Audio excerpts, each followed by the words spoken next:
Sécurité sociale, 110 auditeurs africains reçoivent leur parchemin après une formation qualifiante en sécurité sociale. Planète Paix fait le bilan de son 3e sommet international. Les détails dans ce journal. Également à San Pedro, un atelier sur le plan d'aménagement et de gestion du parc national de Taï a eu lieu. Nous y reviendrons. Madame, Monsieur, bienvenue sur Business 24 Africa. Vous suivez le journal. Les organismes de sécurité sociale en Afrique verront leurs ressources humaines renforcées. 110 auditeurs venus du Tchad, du Gabon et d'autres pays africains ont suivi une formation en sécurité sociale durant 1 an.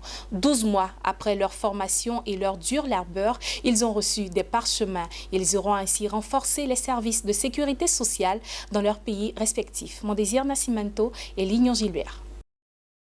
Du 109 annoncé dans plusieurs administrations de sécurité sociale en Afrique, 110 auditeurs venus du Gabon, de la Centrafrique, la Guinée, du Congo-Brazza, du Tchad, du Togo et de la Côte d'Ivoire ont été formés 1 an durant à l'Institut des métiers de sécurité sociale d'Abidjan, IM2S. Ils ont reçu le précieux sésame, ce qui atteste de leur capacité à apporter de la valeur ajoutée, de la performance et de la qualité dans leur administration. J'ai l'immense honneur de vous remettre votre parchemin et vous exhorter à mettre en pratique tous les bons enseignements que vous avez profité au cours de votre formation et vous dire que les caisses de sécurité sociale africaines comptent sur vous pour relever les nombreux défis qui se posent à nous. Félicitations pour le travail abattu et que Dieu nous accompagne dans le déroulement de votre carrière. Pour les responsables en charge de la sécurité sociale en Côte d'Ivoire, ces auditeurs doivent valoriser leur diplôme sur leur lieu de travail par leur savoir-faire, savoir-être, leur ardeur au travail, comme quoi c'est au pied du mur qu'on reconnaît le vrai maçon. Ainsi, avec vos diplômes en main, vous devriez prendre l'exemple sur vos devanciers du CIFOX qui, à force de persévérance et d'ardeur au travail, sont parvenus à un niveau hiérarchique très élevé. Il me plaît, à ce stade de mon propos, de saluer l'instante dirigeante de la CNPS de Côte d'Ivoire pour les efforts consentis. C'est à ce prix que vous deviendrez, mesdames et messieurs les récipiendaires du jour, des modèles de compétences, de rigueur, de professionnalisme et de probité dans vos services respectifs. Marie-Paul Akam, porte-parole de ses auditeurs, a remercié les autorités ivoiriennes pour avoir favorisé cette formation. Elle a également porté l'engagement de tous ses confrères décidés à combler les attentes en matière de sécurité sociale dans leurs pays respectifs. Nous prenons davantage conscience de l'intérêt que nos caisses attachent à la formation, mais également des sacrifices qui sont faits pour nous et restons déterminés à nous montrer dignes des soins dévoués dont nous sommes l'objet. L'IM2S, Institut de formation au métier de la sécurité sociale, est créé le 6 mars 2009 par la Direction générale de la CNPS en Côte d'Ivoire. Il comprend 2 centres de formation, notamment le CIFOX, Centre ivoirien de formation des cadres de sécurité sociale, et le Centre de perfectionnement des personnels, agents de sécurité sociale. Il faut noter une grande satisfaction au sortir de cette cérémonie de remise de parchemin. Les responsables et les récipiendaires ont apprécié le cadre de la formation, la pédagogie avec laquelle les cours ont été diffusés et surtout le brassage culturel entre Africains. Oui, je peux dire que ça a été une formation très bénéfique pour nous les cadres de sécurité sociale. Vous savez que les organismes de sécurité sociale aujourd'hui ont un grand défi à relever. Former les travailleurs, c'est même une meilleure stratégie pour amener chaque organisme à un niveau plus élevé. Alors je suis soulagée déjà, voilà, parce que ça a été une année vraiment stressante. Stressante parce que c'est des enseignements qu'on suit à un rythme vraiment effréné, d'accord, et il y a des évaluations qui sanctionne chacune de nos formations.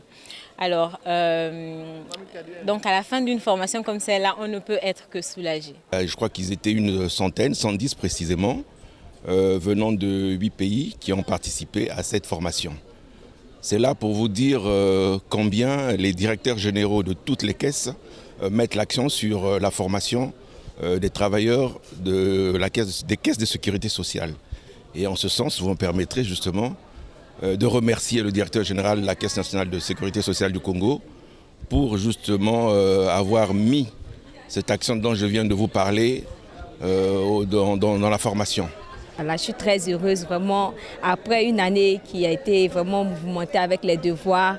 Dieu merci, nous avons pu avoir le diplôme et je suis très heureuse, très heureuse. À l'initiative de l'ONG internationale pour le maintien et la sauvegarde de la paix, un important sommet a eu lieu du 14 au 16 novembre dernier au Bénin. Face à la presse, les responsables de l'ONG Planète Paix ont procédé au bilan de cette rencontre. Le reportage de Martha Sekongo et Marie Husseri. Paix, sécurité et développement durable. C'était le thème de cette troisième rencontre internationale. 3 jours durant lesquels les jeunes leaders du continent africain et d'ailleurs ont renforcé leur capacité de formation, mais aussi mené des campagnes de sensibilisation sur le thème central. Pour faire régner la paix sur le continent, des jalons ont été posés pour la construction d'une Afrique forte, solide et surtout pacifique. Alors, cette troisième édition, par rapport aux 2 premières, a reçu une note particulière parce que c'était hors de la Côte d'Ivoire, mais nous avons pu mobiliser 19 jeunes Ivoiriens qui ont pu effectuer le déplacement avec leurs propres moyens pour participer à ce sommet. Et chacun est revenu grandi, chacun est revenu satisfait de toutes les décisions qui ont été prises pour la jeunesse. Pour aller à la présidentielle de 2020 dans une atmosphère de paix, le président central de l'organisation a fait une suggestion au gouvernement ivoirien, non sans passer par un message à la jeunesse. Donc ce que nous recommandons à la classe politique, c'est de pouvoir se rassembler, créer un cadre de concertation pour pouvoir aborder les questions clés. Parce que s'ils n'abordent pas la question en termes de dialogue, ils le feront, mais après tant de pertes en vie humaine et en biens matériels. Nous demandons à la jeunesse d'être consciente, de s'instruire. Et donc nous invitons cette jeunesse-là, non seulement pour les élections à venir, à voter juste, à voter de façon responsable. Créée en mars 2007, l'ONG Planète Paix est une organisation internationale pour la promotion des droits humains, le bien-être social et la promotion de la paix dans le monde. Représentée dans 27 pays, cette organisation prévoit un 4e sommet en novembre prochain. Rendons-nous à Benoué où le village de Fapleu a vu la pose de la première pierre d'un dispensaire. C'est un ouvrage de 18 millions qu'a promis le député de la localité Magloire Danet. Le commentaire de Daniel Kodio. Un dispensaire doté d'une maternité d'une valeur de 18 millions de francs CFA verra le jour dans le village de Fapleu. Cette promesse du député Magloire Danet répond à un souci de soulager les populations du village qui étaient obligées d'effectuer le déplacement en ville pour bénéficier de soins. Nous avons été victimes de la guerre et donc aujourd'hui il faut que nous puissions, nous, en notre qualité de cadre de cette circonscription et également députés, nous avons pour obligation de garantir un peu la stabilité morale de nos parents en cherchant des bonnes volontés des parents, des partenaires et tout, pour pouvoir pour rendre leurs conditions de vie acceptables. Après Fapleu, c'est au tour du village de Zonneux et de Zogleux de bénéficier d'un lampadaire écologique qui fonctionne grâce à l'énergie solaire. Je voudrais dire que je suis pour la population du Benoué. Toute action qui concourt au bien-être de cette population-là me tient à cœur. C'est pour ça que, sans démagogie aucune, je voudrais saluer les actions du député Daniel Magloire qui œuvre pour le meilleur devenir de la population qu'il a mise là. Ces différentes actions se sont réalisées dans la période de la fête de Noël, occasion pour l'honorable Magloire Danet d'offrir plus de 500 jouets aux enfants.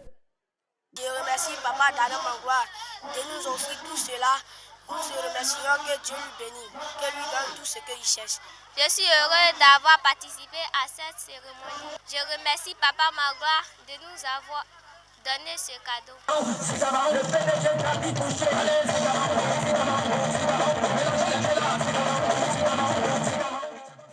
Les enfants n'ont pas boudé leur plaisir par des jeux, des chants et des pas de danse. Ils étaient simplement émerveillés. Face à toutes ces actions, les populations des villages Fapleux, Zoneux et Zogleux ont témoigné leur reconnaissance à leurs donateurs.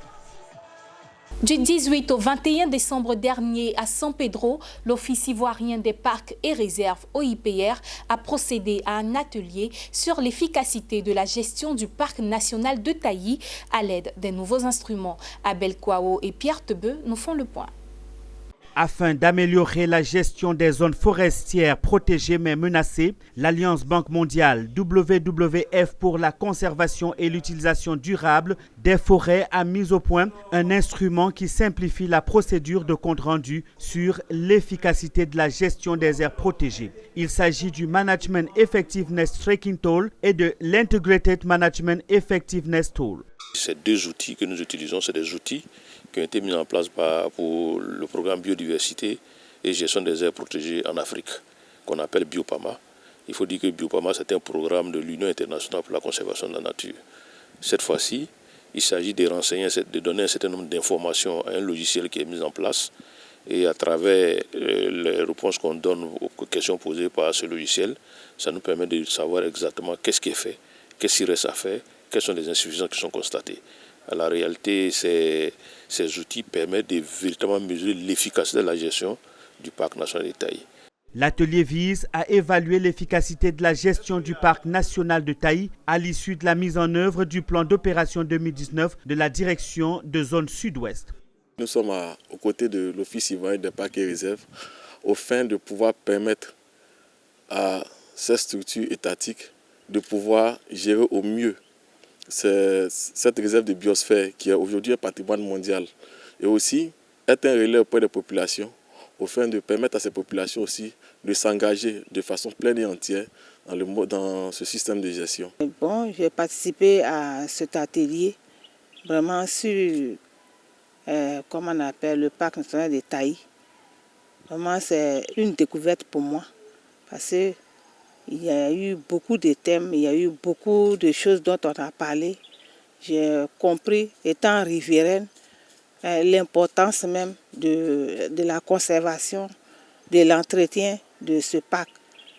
Face à la destruction incessante de la biodiversité des forêts et à la disparition progressive des biens et services civicoles essentiels au développement durable, un nombre croissant d'aires protégées n'obtiennent pas les résultats escomptés. Les participants à cet atelier sont issus de l'OIPR, des autorités administratives, des collectivités locales, de la communauté des partenaires techniques et financiers et des communautés riveraines. À l'initiative de la Direction de la communication et des relations publiques du ministère de la Santé et de l'Hygiène publique, les responsables de la communication des structures sous tutelle et ceux de la centrale se sont retrouvés à Agboville pour établir les normes et procédures de fonctionnement de leur domaine d'activité. Emmanuel Bonzo pour le commentaire. Pendant 24 heures, les communicateurs du secteur de la santé étaient en atelier dans la ville d'Agboville à l'initiative de la Direction de la communication du ministère de la Santé et de l'Hygiène publique. L'enjeu de cet atelier est de créer une synergie d'action des communicateurs du ministère de la Santé et de l'Hygiène publique pour mieux communiquer en vue d'attirer le capital sympathie de la population au regard des actions menées dans le domaine de la santé dans le but d'améliorer la qualité de vie de la population, l'un des axes stratégiques du programme social du gouvernement PS-Gouv. Le ministre de la Santé et de l'Hygiène publique a initié cet atelier en vue de renforcer les capacités des chargés de communication des structures sous tutelle du ministère, créer un cadre collaboratif entre ces structures et la centrale et surtout établir des normes et procédures de fonctionnalité. Et nous disons que cet atelier doit être perpétué pour qu'on puisse véritablement continuer ce cadre de collaboration, cet échange-là. Plusieurs recommandations sont sorties de la rencontre d'Agboville. Il s'agit entre autres du renforcement des capacités des communicants, de l'équipement des services com, de matériel de dernière génération face aux défis des nouveaux médias et surtout de la mise en place d'une franche collaboration avec la direction de la communication centrale du ministère afin de mieux coordonner les projets. Déjà, c'est une grande première. C'est une activité salutaire et qu'on espère qu'il se répétera. Parce qu'il est bon de s'asseoir tous ensemble. On est soumis à la même pression, on travaille plus ou moins dans les mêmes conditions, on a les mêmes challenges. En premier lieu, cela nous a permis de faire l'analyse situationnelle des structures de communication.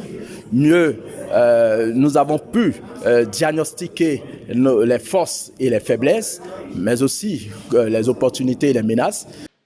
Acteurs de ce rendez-vous, des communicateurs du secteur sanitaire, les partenaires techniques et financiers entendent soutenir les challenges de cette corporation. Il s'agit de la disponibilité des médicaments à hauteur de 90% dans les pharmacies publiques, la construction de plus de 200 établissements de premier contact, le recrutement d'environ 20 000 agents de santé et du démarrage effectif de la couverture maladie universelle SEMU depuis le 1er octobre 2019.